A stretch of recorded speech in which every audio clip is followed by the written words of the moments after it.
بسم اللہ الرحمن الرحیم۔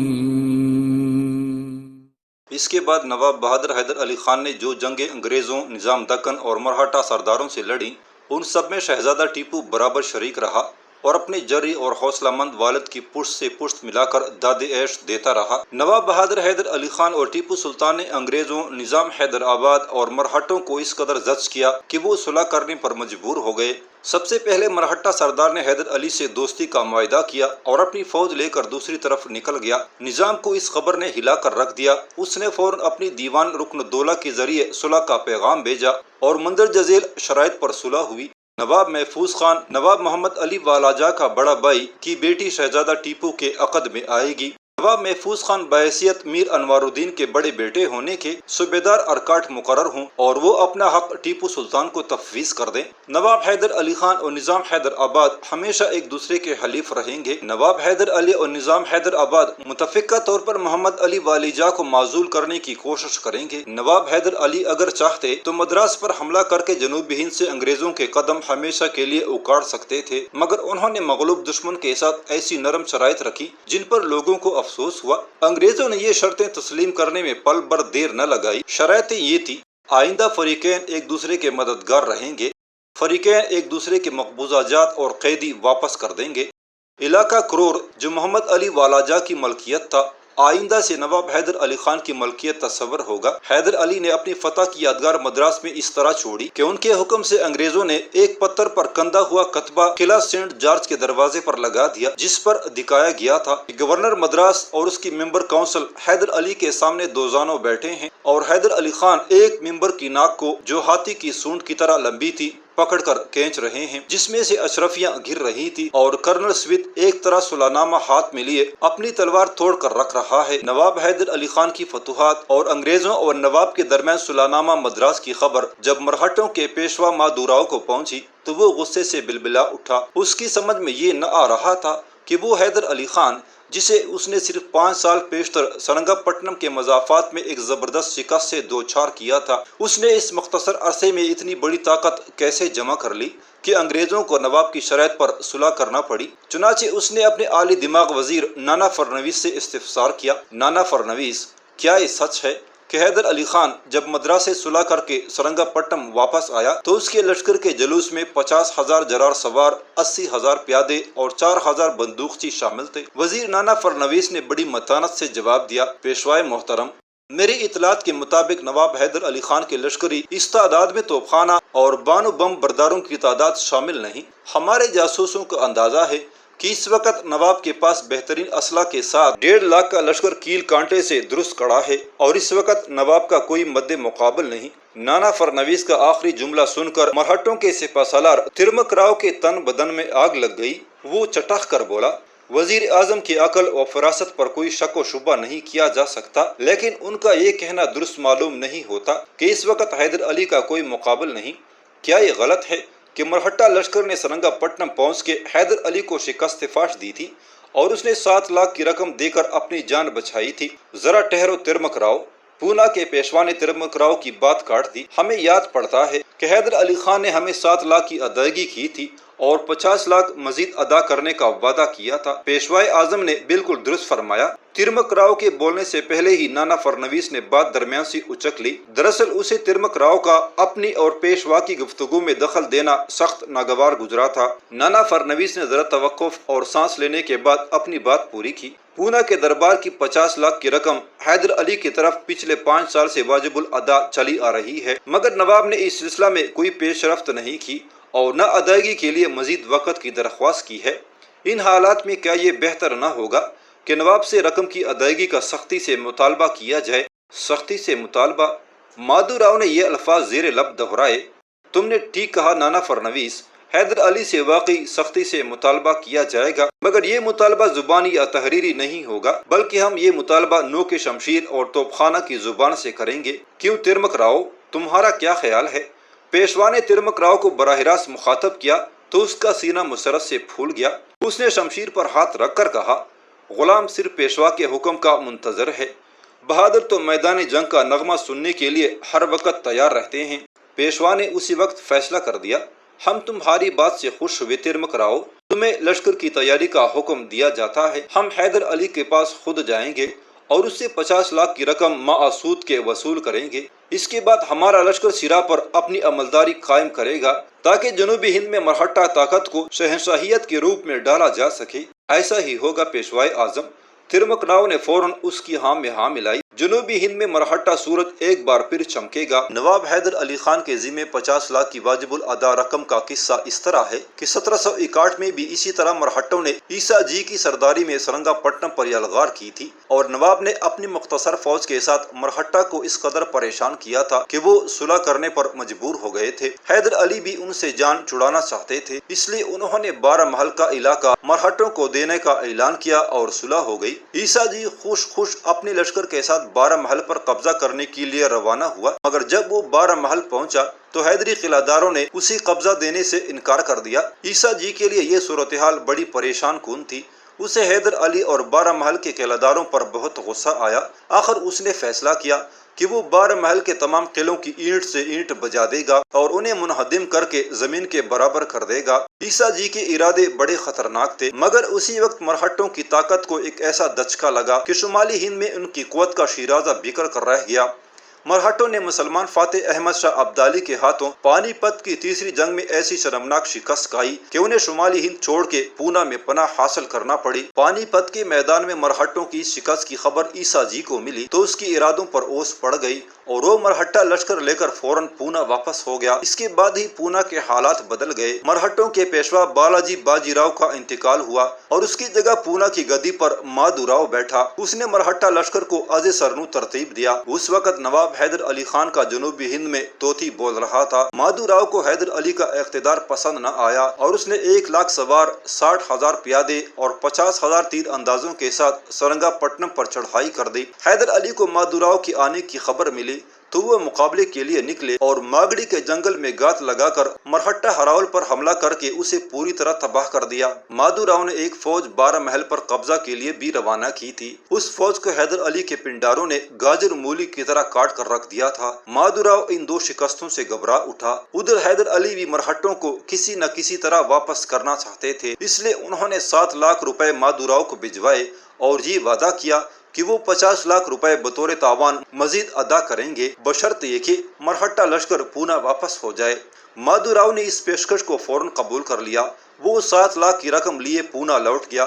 یوں 50 لاکھ کی رقم اب تک نواب بہادر کے ذمے واجب الادا چلی آ رہی تھی۔ اس وقت پونا دربار میں انہی 50 لاکھ کا ذکر ہوا تھا اور پیشوا مادھو راؤ نے اپنے موجودہ سپہ سالار کو لشکر کی تیاری کا حکم دیا تھا۔ مادھو راؤ کے وزیر نانا فرنویس کی رائے یہ تھی کہ نواب حیدر علی کے خلاف واجب الادا رقم کا سختی سے مطالبہ کیا جائے، اس لیے کہ یہ عین ممکن ہے کہ حیدر علی بغیر جنگ کے رقم ادا کرنے پر آمادہ ہو جائے۔ مگر مادھو راؤ اور ترمک راؤ میں جو گفتگو ہوئی تھی اس کا صاف مطلب تھا کہ اب جنگ ناگزیر ہے اور سرنگا پٹنم پر حملہ ضرور کیا جائے گا۔ پس مرہٹہ سردار نانا فرنویس نے جنگ کے خلاف ہونے کے باوجود خاموشی اختیار کر لی، کیونکہ شخصی حکومتوں میں شائع وقت سے اختلاف کرنا اپنی موت کو دعوت دینے کے مترادف سمجھا جاتا تھا۔ اگر بادشاہ رات کو دن کہے تو دربار کے تمام چھوٹے بڑے درباریوں کا فرض ہوتا تھا کہ وہ بادشاہ کی غلطی کی نشاندہی کرنے کے بجائے اس کی ہاں میں ہاں ملائے، ورنہ اپنے سر سے جائیں۔ اس دن ترمک راؤ جب شام کو دربار سے اپنے حویلی پر پہنچا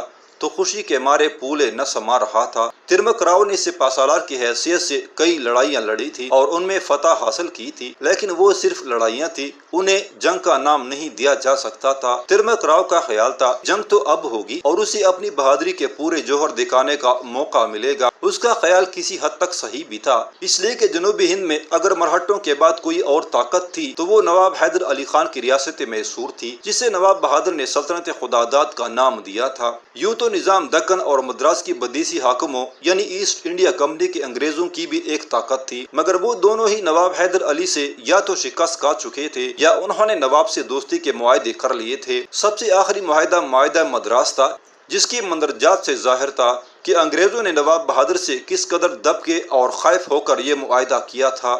ترمک راؤ اسی نواب حیدر علی خان کے مقابلے پر جا رہا تھا۔ پیشوا نے اسے اس اہم جنگ کی ذمہ داری سونپ دی تھی اور حکم دیا تھا کہ جس قدر اور جتنی چاہی فوج تیار کر لے، مگر یہ خیال رکھے کہ اس بار حیدر علی کے مرکز یعنی سرنگا پٹم کا نام میسور کی سرزمین اور تاریخ سے مٹا دینا ہے۔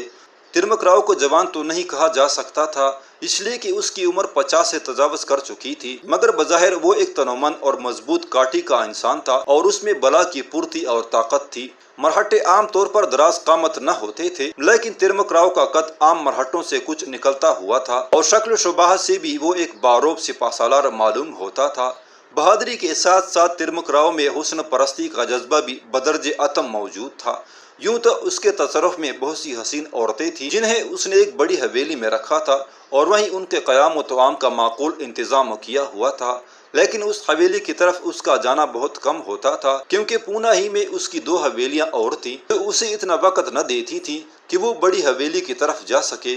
ان 2 حویلیوں میں سے ایک میں اس کی خاندانی بیاہتا بیوی رہتی تھی، جس سے ترمک راؤ کی 2 اولادیں تھیں، ایک لڑکا اور ایک لڑکی۔ دونوں ہی جوانی کی حدود میں قدم رکھ رہے تھے، مگر دوسری حویلی میں رہنے والی ایک ایسی نازک اندام حسینہ تھی جس نے سنگ دل اور سخت دل ترمک راؤ کو پوری طرح اپنے قابو میں کر رکھا تھا۔ اس دوشیزہ کا نام رچنا تھا۔ 1.5 سال پہلے اس کے ایک سپاہی نے رچنا کو ترمک راؤ کے حضور پیش کیا تھا۔ ترمک راؤ اگرچہ ادھیڑ عمر کا ایک سمجھدار آدمی تھا، مگر رچنا کے حسن میں اس بلا کی جاذبیت تھی کہ اسے دیکھتی ہی وہ اپنے حواس کھو بیٹھا۔ اس نے رچنا کے لیے فوراً ایک حویلی کا انتظام کیا اور وہاں اسے رانیوں کی طرح رکھا۔ رچنا کے بارے میں کچھ معلوم نہ ہو سکا کہ وہ کس کی بیٹی ہے یا کس خاندان سے تعلق رکھتی ہے۔ اسے پیش کرنے والے نے ترمک راؤ کو صرف یہ بتایا تھا کہ رچنا کسی مضبوط سہارے کی تلاش میں ادھر ادھر بھٹک رہی تھی کہ میرے ہاتھ لگ گئی اور میں اسے مرہٹہ لشکر کے سپہ سالار یعنی آپ کے پاس لے کر آیا ہوں کہ آپ سے زیادہ مضبوط سہارا کوئی دوسرا کیا ہوگا۔ رچنا کی خوبصورتی کی خبر شدہ مادو راؤ کو بھی پہنچی تھی۔ اسے یہ بھی بتایا گیا تھا کہ مرہٹہ سپہ سالار نے ایک خوبصورت بلبل کو ایک بہت خوبصورت محل میں قید کر رکھا ہے، مگر مادو راؤ اس اطلاع پر صرف مسکرا کر رہ گیا تھا، کیونکہ مادو راؤ اور ترمک راؤ میں بڑا پرانا یارانہ تھا اور جوانی کے زمانے میں دونوں ہم مشرب، ہم پیالہ اور ہم نوالا تھے۔ پیشوا ہونے کے بعد مادو راؤ کی خوش فعلیوں پر ذمہ داریوں کا سایہ پڑ گیا، مگر ترمک راؤ سپہ سالار ہونے پر کچھ اور کھل کھیلنے لگا تھا۔ رچنا کی عمر 18-19 سال سے زیادہ نہ تھی، وہ واقعی ایک کھلتا ہوا گلاب تھی۔ اس کا اور ترمک راؤ کا کوئی جوڑ نہ تھا، مگر رچنا جس کی حیثیت ایک داشتہ سے زیادہ نہ تھی، ترمک راؤ کو نہ صرف دل و جان سے چاہتی تھی بلکہ اسے اپنا بھگوان اور انداتا سمجھتی تھی۔ ممکن ہے کہ اس میں ترمک راؤ کے لیے یہ خلوص اس وجہ سے پیدا ہو گیا تھا کہ اس نے یہاں آنے سے پہلے مصائب کے کئی دریا پار کیے تھے اور ترمک راؤ کا عطا کردہ یہ محل اس کے لیے جنت سے کم نہ تھا۔ ترمک راؤ جب رچنا کی حویلی میں داخل ہوتا تو وہ مسکراتے چہرے سے اپنے بھگوان کا استقبال کرتی اور اس کے پیروں میں بیٹھ کے اس کے خاک و دھول میں اٹے ہوئے جوتوں کو اتارتی اور انہیں بے تکلف اپنی قیمتی ساڑی کے پلو سے صاف کرتی، پھر دوڑ کے پانی کا ایک آفتابہ اور ڈول اٹھا کر لاتی اور ترمک راؤ کے میلے پیروں کو آفتابے میں رکھ کر دھوتی۔ اس دوران ترمک راؤ رچنا کے لمبے بالوں سے کھیلتا، ان میں انگلیاں پھیرتا اور شاید اپنی جوانی کے بیتے دنوں کو یاد کرتا رہتا۔ اس شام رچنا نے اپنے بھگوان کو مسکراتے چہرے کے ساتھ حویلی میں داخل ہوتے دیکھا تو دوڑ کے اس سے لپٹ گئی۔ قریب کھڑی 2 داسیاں رچنا کی اس والہانہ انداز پر شرما گئیں اور سر جھکا کے دوسری طرف چلی گئیں۔ پھر رچنا نے حسب معمول ترمک راؤ کے پاؤں میں بیٹھ کر اس کے جوتے اتارے اور مٹی میں لتڑے ہوئے پیر دھلائے۔ ترمک راؤ نے ایک عالم بے خودی میں رچنا کو اپنی طرف کھینچ لیا۔ رچنا، تم مجھے چھوڑ کر چلی تو نہ جاؤ گی؟ ترمک راؤ نے نہ جانے کس جذبے اور خدشے کے تحت کہا۔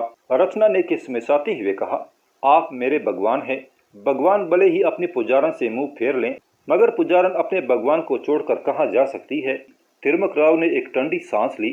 ممکن ہے یہ گئی جوانی کا ماتم ہو، مجھے ایسا لگتا ہے رچنا جیسے کوئی تمہیں مجھ سے چھین لے گیا ہے۔ ایسی باتیں نہ کرو بھگوان، موت کے سوا اور مجھے آپ سے جدا نہیں کر سکتا، رچنا نے تڑپ کے کہا۔ پتہ نہیں ترمک راؤ نے اس کا جواب سنا کہ نہیں، کیونکہ اس کی نظریں کھلے آسمان میں جیسے کچھ تلاش کر رہی تھی۔ رچنا نے اس کی افسردگی دور کرنے کے لیے کہا، آپ آئے تھے تو مسرت جیسے آپ پر قربان ہو رہی تھی، مگر اب آپ افسردہ ہو گئے، آخر کیوں؟ ترمک راؤ جیسے گہری نیند سے بیدار ہوا، اس نے سر کو ہلکا سا جھٹکا دیا۔ بے شک جب میں حویلی میں داخل ہوا تھا تو بہت خوش تھا، اس لیے کہ مجھے ایک عظیم لشکر کا سپہ سالار بنایا گیا ہے اور میں وہ عظیم جنگ لڑنے جا رہا ہوں جس کی مثال جنوبی ہند کی تاریخ میں مشکل ہی سے ملے گی۔ رچنا نے اپنی بھاری پلکیں پٹپٹائیں۔ میں سمجھ نہیں پائی بھگوان، کیسا لشکر، کیسی جنگ۔ رچنا جیسی سیدھی سادی لڑکے کے لیے ترمک راؤ کی باتیں کسی معمہ سے کم نہ تھی۔ اس نے اپنے ہوش میں صرف مصائب دیکھے تھے، پھر بولا جنگ اور لشکر کی باتیں اس کی سمجھ میں کس طرح آتی۔ ترمک راؤ نے آفتابہ سے اپنے پیر کھینچ لیے اور قریب رکھی ہوئی ایک چوکی پر بیٹھ گیا۔ چوکی کے پایوں پر چاندی کے پتھر منڈے ہوئے تھے۔ اس نے رچنا کو بھی اپنے سامنے ویسی ہی ایک چوکی پر بٹھا دیا۔ پھر اس نے رچنا کو سمجھایا، دیکھو رچنا، جنگ اسے کہتے ہیں کہ ایک راجہ دوسرے راجہ پر حملہ کرے اور دونوں کی سینائیں ایک دوسرے سے لڑیں اور ان میں سے ایک میدان جنگ چھوڑ کر بھاگ جائے۔ رچنا کی سمجھ میں پھر بھی نہ آیا۔ اس نے معصومیت سے پوچھا، مگر بھگوان، ایک راجہ کو دوسرے راجہ سے لڑنے کی کیا ضرورت؟ وہ اپنی راجدھانی میں خوش رہے اور دوسرا اپنی راجدھانی میں چین کی بنسی بجائے۔ ترمک راؤ چھڑا گیا، سختی سے بولا، ایسا نہیں ہوتا رچنا، ہمارا پیشوا مادو راؤ دکنی بھارت کا سب سے بڑا راجہ ہے، مگر ایک مسلمان ملیچ حیدر علی ہمارے پیشوا کا حکم نہیں مانتا۔ مجھے حکم دیا گیا ہے کہ میں اسے دنیا سے نیست و نابود کر دوں۔ رچنا ترمک راؤ کے سخت لہجے سے سہم گئی۔ اس نے فوراً بات بدل دی، تو بھگوان، اس لڑائی میں آپ مجھے اپنے ساتھ لے چلیں گے نا؟ ترمک راؤ کا سارا غصہ ٹھنڈا ہو گیا۔ کیوں نہیں، تم میرے ساتھ چلو گی؟ یہ بات تو میں خود تم سے کہنے والا تھا۔ مجھے خوشی ہوئی کہ تم بھی میری طرح بہادر اور جیدار ہو۔ میرا خیال تھا کہ لڑائی اور جنگ کا نام سن کر تم ڈر جاؤ گی۔ رچنا مسکرا دی اور ترمک راؤ کی جوانی کا ڈلتا سورج ایک لمحے کے لیے رک گیا۔ رچنا بڑی لگاوٹ سے بولی، بھگوان، ڈر تو مجھے اس وقت لگتا جب آپ مجھے اتنی بڑی حویلی میں اکیلا چھوڑ کے چلے جاتے۔ وہاں تو آپ میرے ساتھ ہوں گے، پھر مجھے کس بات کا ڈر ہوگا؟ رچنا کی محبت اور اس کی گداز جوانی نے ترمک راؤ کو اپنی دوسری بیویوں کی طرف سے تقریباً غافل کر دیا تھا۔ وہ صرف مشہور تہواروں کے موقع پر اپنے بال بچوں اور دوسری داشتاؤں کے پاس جاتا تھا۔ اس وقت صرف رچنا کا بول بالا تھا اور اس کے سامنے کسی اور کا چراغ نہ جلتا تھا۔ دربار کی حاضری اور فوجی ضرورتوں کے بعد اس کا جو وقت بچتا تھا اس کی مالک صرف اور صرف رچنا تھی۔ مگر اس وقت ترمک راؤ کی امیدوں پر پانی پھر گیا جب مرہٹوں کے پیشوا نے بڑے دربار میں اعلان کیا کہ ہمارے ذاتی جاسوسوں نے اطلاع دی ہے کہ حیدر علی نے سرنگا پٹم میں ایک بہت بڑا لشکر جمع کر لیا ہے۔ اس کے علاوہ اس نے انگریزوں سے مدارس میں جو معاہدہ کیا ہے اس میں یہ شرط لکھی گئی ہے کہ حیدر علی اگر کسی سے جنگ آزما ہوگا تو انگریز اپنی فوجوں سے اس کی مدد کریں گے۔ مادو راؤ نے اتنا کہہ کر اپنے وزیر اعظم نانا فرنویس کی طرف دیکھا۔ نانا فرنویس، کیا تمہیں بھی اسی قسم کی اطلاعات موصول ہوئی ہیں؟ جی ہاں پیشوائے اعظم، وزیر اعظم نے فوراً جواب دیا۔ آج میں ایسی ہی اطلاعات کے ساتھ دربار میں حاضر ہوا تھا۔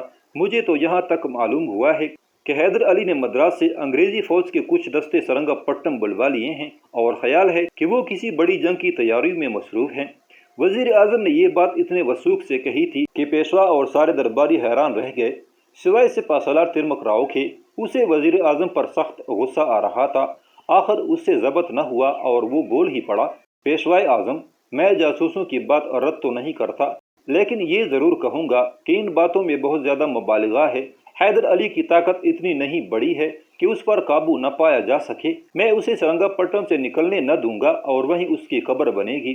پیشوا نے مسکراتے ہوئے کہا، ہم اپنے سینا پتی ترمک راؤ کے جوش و جذبے کی قدر کرتے ہیں اور ہمیں ان سے ایسی ہی امید ہے، مگر دشمن کو کسی بھی وقت کمزور نہ سمجھنا چاہیے۔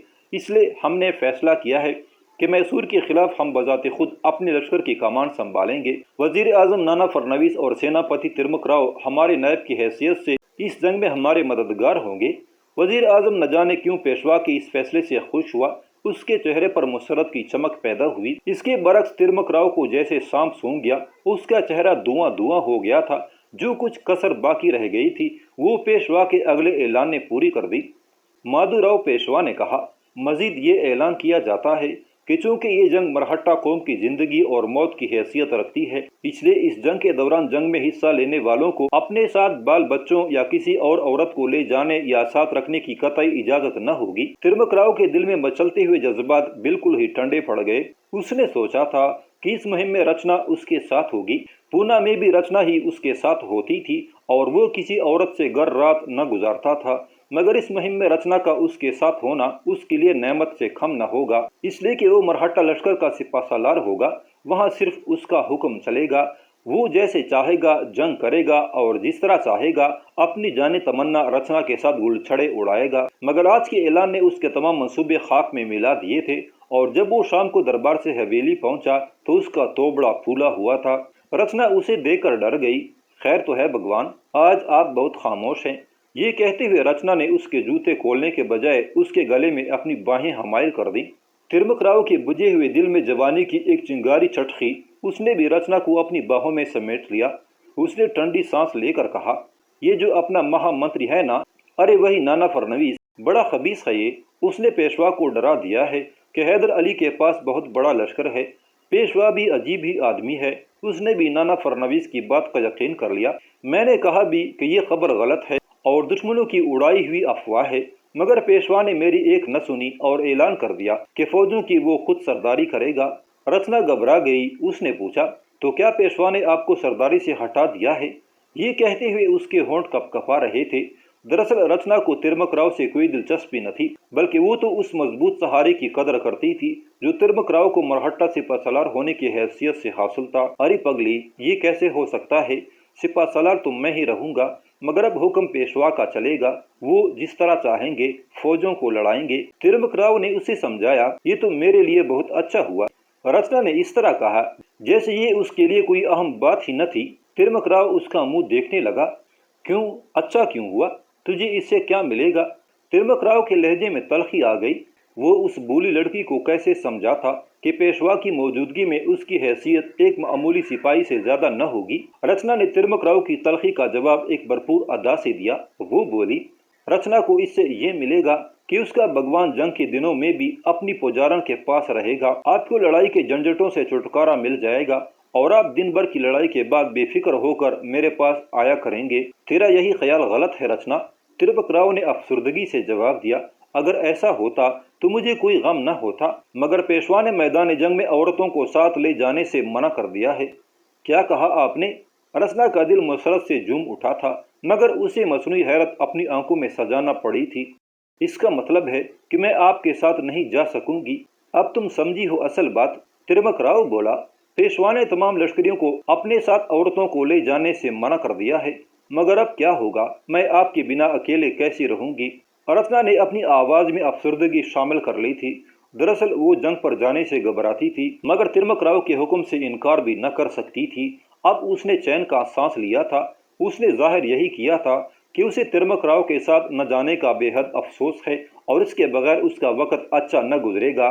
ایک مثل مشہور ہے کہ گوار گوں کا یار، یعنی دیہاتی ان پڑھ جسے ہم غلطی سے بے وقوف سمجھتے ہیں، وہ دراصل بے وقوف نہیں ہوتا بلکہ اپنے مفاد کا پورا خیال رکھتا ہے۔ رچنا کی بھی یہی حالت تھی۔ وہ بظاہر بہت بولی بالی تھی، مگر اپنے اچھے برے کو خوب سمجھتی تھی۔ رچنا ترمک راؤ کی سانسوں سے بھی قریب تھی، لیکن اسے کسی پہلو چین نہیں آ رہا تھا۔ میسور کے محاذ پر خود جانے کے پیشوا کے اعلان نے اس کے تمام منصوبوں کو خاک میں ملا کر رکھ دیا تھا۔ اس زمانے میں صرف طاقت کا بول بالا تھا، یہاں تک کہ پونا کے پیشوا ہونے کے لیے بھی طاقت ہی ضروری تھی۔ ادھر ترمک راؤ کے دل کے کسی کونے قدرے میں پیشوا بننے کی خواہش دبی ہوئی تھی، اور اس خواہش کی تکمیل کا یہ بہترین موقع تھا۔ حیدر علی خان پر قابو پانا ناممکن تصور کیا جاتا تھا۔ فرانسیسی، انگریز، مرہٹے اور نظام دکن سبھی باری باری قسمت آزمائی کر چکے تھے اور انہیں منہ کی کھانا پڑی تھی۔ چنانچہ ترمک راؤ نے سوچا تھا کہ وہ اپنی سپہ سالاری میں میسور پر ایسا حملہ کرے گا کہ جس کا خیال حیدر علی کے گمان میں بھی نہ ہوگا۔ اس کا یہ خیال کسی حد تک درست بھی تھا کہ اس وقت مرہٹہ طاقت ایک بار پھر اپنے عروج پر آ چکی تھی۔ ترمک راؤ نے انہی خیالوں میں کروٹیں بدل بدل کر سویرا کر دیا۔ رچنا کی تمام ادائیں، ناز و انداز اور غمزے و عشوے اس رات ترمک راؤ پر بے اثر ہو کے رہ گئے۔ صبح کو جب ترمک راؤ دربار جانے لگا تو رچنا کا منہ پھولا ہوا تھا، مگر ترمک راؤ اس پر توجہ دیے بغیر دربار چلا گیا۔ ترمک راؤ راج محل پہنچا تو اسے معلوم ہوا کہ مادھو راؤ پیشوا اپنے وزیر نانا فرنویس کے ساتھ صبح سے لشکر گاہ گیا ہوا ہے۔ نانا فرنویس، ترمک راؤ منہ ہی منہ میں بڑبڑایا اور اس نے نفرت سے زمین پر تھوک دیا۔ اسے نانا فرنویس سے دلی نفرت تھی، اور جب پیشوا نے نانا فرنویس کے لشکر کے ساتھ جانے کا اعلان کیا تھا تو ترمک راؤ کو اس سے اور زیادہ نفرت ہو گئی تھی۔ اس کا خیال تھا کہ وزیر کا کام صرف ملکی انتظام تک محدود تھا، اسے فوجی معاملات میں نہ تو خود دخل دینا چاہیے اور نہ پیشوا کو اسے اتنا منہ لگانا چاہیے۔ ترمک راؤ لشکر گاہ کے میدان میں پہنچا تو یہ دیکھ کے حیران رہ گیا کہ پیشوا اور وزیر اعظم پسینے میں شرابور میدان میں کھڑے فوجی مشقیں دیکھ رہے ہیں۔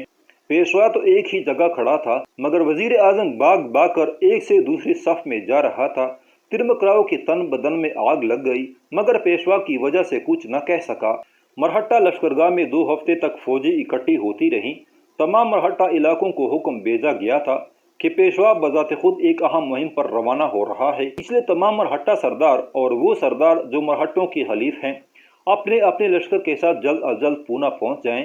چنانچہ صبح سے رات گئے تک فوجوں کی آمد کا سلسلہ جاری رہتا۔ اس دوران پیشوا، وزیر اعظم اور سپہ سالار کا عیش و آرام خاک میں مل گیا، خصوصاً ترمک راؤ جو پیشوا سے بھی زیادہ عیش پسند تھا۔ اس کے لیے یہ ایام بہت سخت اور تکلیف دہ ثابت ہو رہے تھے۔